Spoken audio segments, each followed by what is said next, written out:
Este episódio é baseado no caderno de estudos elaborado pelo professor Dr. Marcelo Lessa, idealizador e mentor do projeto ENAC Turbo. Hoje, vamos fazer uma análise aprofundada do caderno 6, que trata da evolução político-constitucional brasileira e das nossas constituições. Um tema absolutamente fundamental. E aqui a missão é clara. Entender a história constitucional do Brasil não é só para acertar questões de prova, mas para compreender a alma da atividade notarial e de registro hoje. Exato. É uma jornada que nos leva de um tempo em que os cartórios eram passados de pai para filho, ou até comprados, para o modelo atual de delegação por concurso público. O modelo consagrado pela Constituição de 1988 é uma mudança de paradigma, assim, gigantesca. Total. E o professor Lessa nos oferece uma lente fantástica para enxergar essa jornada, que é a ideia de um movimento pendular. Essa metáfora do pêndulo é perfeita. A história constitucional do Brasil não é uma linha reta de progresso contínuo, é um pêndulo que oscila. Ora para o autoritarismo, Com poder todo centralizado, né?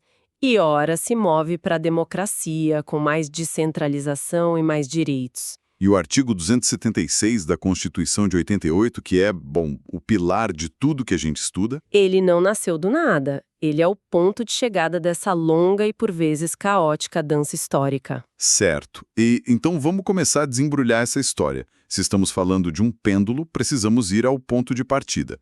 Vamos para a primeira Constituição, a de 1824, em pleno Império. O que a definia? Olha, primeiro, a forma como ela nasceu. Foi uma Constituição outorgada, ou seja, imposta por Dom Pedro I depois que ele dissolveu a Assembleia Constituinte. Isso já diz muito sobre a concentração de poder da época. Totalmente. Era a Constituição de um Estado unitário, sem a autonomia dos estados que conhecemos hoje, e também um Estado confessional. O catolicismo era a religião oficial. E, claro, a grande invenção institucional da época. O poder moderador. O famoso poder moderador. Na prática, era o poder pessoal do imperador acima de todos, certo? A tal chave de toda a organização política. Exato. Era o poder de dissolver a Câmara, nomear senadores vitalícios, demitir ministros. Era a centralização em sua forma mais explícita. E qual o impacto disso na nossa área, na vida prática das pessoas? Bom, pense assim. Sem a separação entre igreja e Estado, quem cuidava dos registros essenciais da vida? A própria igreja. Não existiu registro civil como um serviço do Estado. Perfeito. Nascimento, casamento, óbito, tudo era anotado nos livros paroquiais. Esse sistema era o regime de padroado, uma herança de Portugal. E os registros da igreja tinham plenos efeitos civis. Plenos efeitos civis. E os cartórios da época, os chamados ofícios de justiça, eram vistos como Propriedade. Eram cargos vitalícios passados de pai para filho. uma realidade completamente distante da nossa. E então, o pêndulo começa a se mover. A proclamação da República representa a primeira grande virada, que culmina na Constituição de 1891. O que essa mudança significou? Significou uma ruptura. Primeiro, a de 1891 foi promulgada, ou seja, votada por representantes eleitos, não imposta. Ela se inspirou no modelo norte-americano para criar a República Federativa, dando poder aos estados. Mas o ponto crucial para a nossa discussão é a instauração do Estado laico. Esse é o gatilho. A separação entre igreja e Estado foi o que provocou uma verdadeira revolução na cidadania. Porque, se o Estado não é mais católico, ele precisa criar seus próprios mecanismos para registrar os atos da vida civil. Exatamente. É aí que surge o registro civil das pessoas naturais. Precisamente. O grande marco, como o professor Lessa aponta, é o Decreto 119-A de 1890. Ele foi editado um pouquinho antes da Constituição, mas já com aquele espírito republicano, sabe? E tornou obrigatório o registro de nascimentos, casamentos e óbitos pelo Estado. Foi um momento de emancipação, então. O Estado assume para si a gestão da cidadania. Exato. Mas esse novo federalismo, essa autonomia toda para os estados, não gerou um efeito colateral meio complicado para a atividade dos cartórios? Gerou. E foi um problemão. Ao permitir que cada estado organizasse sua justiça e seus serviços, a Constituição de 1891 criou uma verdadeira colcha de retalhos legislativa. Cada estado com suas próprias regras. Exato. O que era válido em São Paulo podia não ser em Pernambuco. Isso gerava uma insegurança jurídica tremenda. Uma bagunça que só foi resolvida de vez lá em 1988. Quando a Constituição de 88 estabeleceu a competência privativa da União para legislar sobre registros públicos, do famoso artigo 22, inciso 25. Padronizou as regras do jogo para o país inteiro. Isso. Mas antes de chegarmos lá, o pêndulo ainda balançou bastante. Chegamos na Era Vargas e na Constituição de 1934. Uma Constituição que durou pouco, mas deixou marcas profundas. Marcas bem progressistas, né? Ela é conhecida por ter sido influenciada pela Constituição de Weimar, da Alemanha, e por trazer os direitos sociais para o centro do palco. Justiça do trabalho, voto feminino. Sim, foi o momento em que o Estado assume um papel de interventor social. O impacto para a nossa área pode não ser tão direto quanto a criação do registro civil, mas é sutil e fundamental. Como assim? É em 1934 que a semente da função social da propriedade é plantada no nosso ordenamento. A ideia de que a propriedade não é um direito absoluto, mas que deve cumprir um papel para a coletividade. Uma semente que floresceria décadas depois, e hoje é um princípio que um registrador de imóveis precisa analisar todos os dias ao qualificar um título. Analisando questões urbanísticas, ambientais... É um legado direto. Exato. Mas esse sopro democrático de 34 foi breve. O pêndulo voltou com força total para o autoritarismo, com o golpe do Estado Novo e a Constituição de 1937, a polaca. Polaca por ter sido inspirada na Constituição autoritária da Polônia da época. Outorgada, imposta por Getúlio Vargas. Fechou o Congresso, aboliu os partidos. E acabou com a federação. O episódio da queima das bandeiras estaduais é o símbolo máximo dessa centralização. Um retrocesso democrático imenso. Sem dúvida. Mas aqui entra um paradoxo fascinante, né? Essa centralização extrema que suprimiu direitos políticos acabou permitindo a criação de normas técnicas uniformes para o país. Resolvendo parte daquela bagunça da República Velha. Justamente. Foi nesse período, por exemplo, que surgiu o Código de Processo Civil de 1939, que unificou regras processuais e teve um impacto enorme nos registros públicos. É curioso como a busca por uniformidade técnica pode surgir de um regime autoritário. Avançando, passamos pela redemocratização com a Constituição de 1946.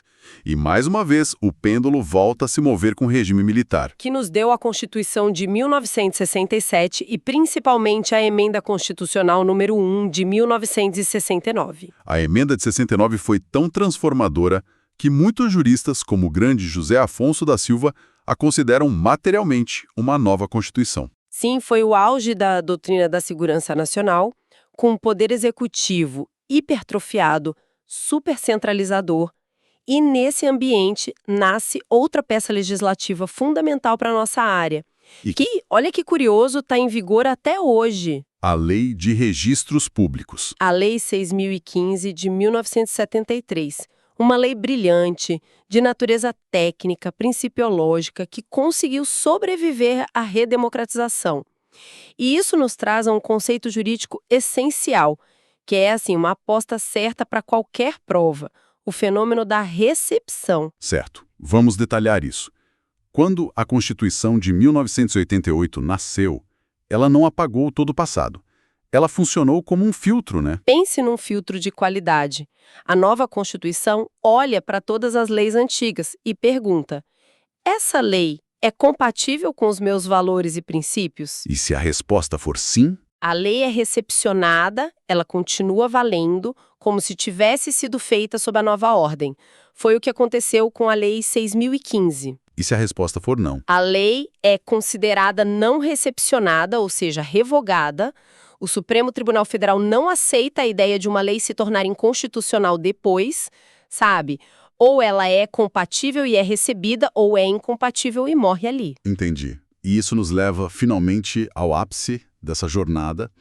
a Constituição Cidadã de 1988. O ponto de chegada do pêndulo no lado democrático. É aqui que o professor Lessa diz que acontece a verdadeira revolução notarial e registral concentrada no artigo 236. Totalmente. O artigo 236 é a pedra fundamental do sistema atual.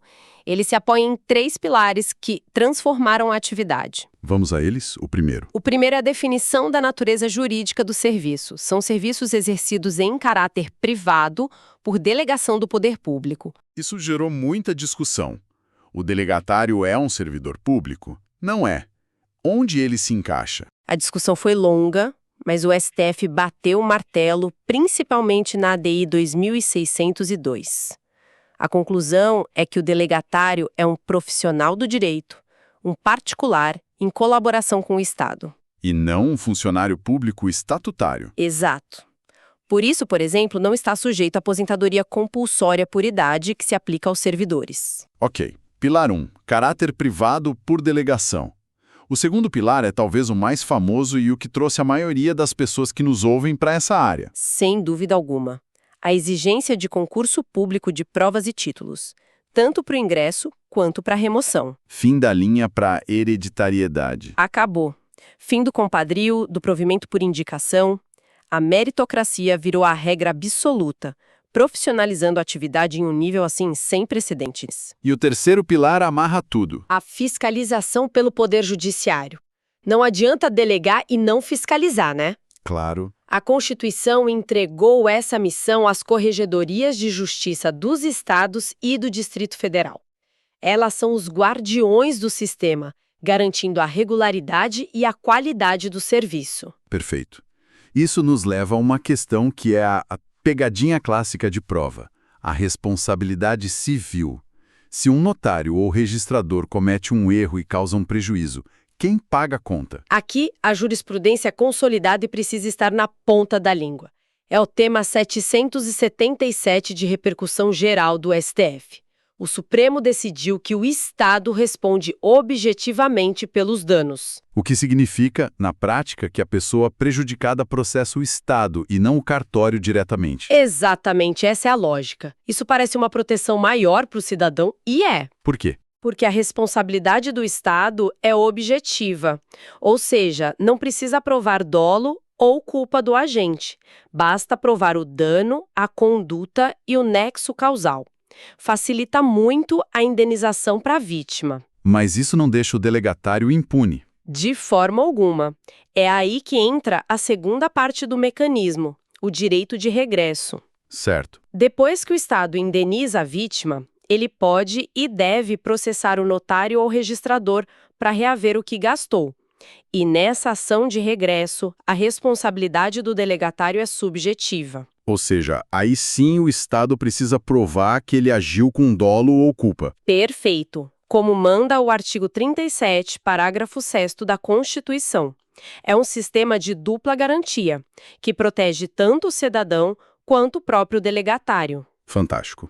Para consolidar tudo isso, vamos fazer aquele fichamento rápido, com as palavras-chave para memorização. Ótima ideia. Vamos lá? 1824. Império, poder moderador, sem RCPN e o cartório como propriedade. 1891. República, Estado laico, federalismo e o nascimento do registro civil. 1934. Direitos sociais e a sementinha da função social da propriedade. 1937, a polaca. Estado novo, centralização autoritária. 1967-69. Regime militar, segurança nacional e a criação da Lei 6.015, de 73, que foi recepcionada pela Constituição seguinte. E, por fim, 1988. Democracia, Constituição Cidadã e a revolução do artigo 236 com concurso público. E o material do professor Lessa ainda traz uma curiosidade que pode ser útil. A Constituição mais longeva foi a do Império, a de 1824, com 65 anos de vigência. E a mais curta foi justamente a democrática de 1934, que durou só 3 anos. Uma ironia histórica. Total. E se pudermos deixar uma regra de ouro para a prova, artigo 236 define a natureza da atividade. Tema 777 do STF define a responsabilidade civil do Estado. Dominar esses dois pontos já é meio caminho andado. Para fechar, a reflexão final do professor Lessa é muito poderosa. Ele escreve: a história das constituições é a história da nossa identidade. Para quem será delegatário, cada ato praticado carrega o peso de séculos de lutas por segurança jurídica e cidadania. Isso redimensiona a responsabilidade da função, não é? Totalmente. E me faz pensar em uma provocação final. Se a nossa história constitucional é esse pêndulo, como vimos de forma tão clara, para onde ele está se movendo agora? Boa pergunta. A tecnologia, a digitalização dos serviços, a desburocratização, tudo isso parece apontar para um novo ciclo de descentralização e autonomia para o cidadão. Mas, por outro lado, será que não estamos caminhando para uma nova forma de centralização através do controle massivo de dados? Uma reflexão que fica pro futuro da atividade. Fica para o futuro. Podcast produzido a partir do conteúdo do projeto ENAC Turbo, sob autoria e orientação do professor Dr. Marcelo Lessa. Se esse conteúdo ajudou, não esqueça de se inscrever no canal e ativar o sininho das notificações. Assim, o YouTube avisa imediatamente assim que o próximo resumo for liberado. Até a próxima!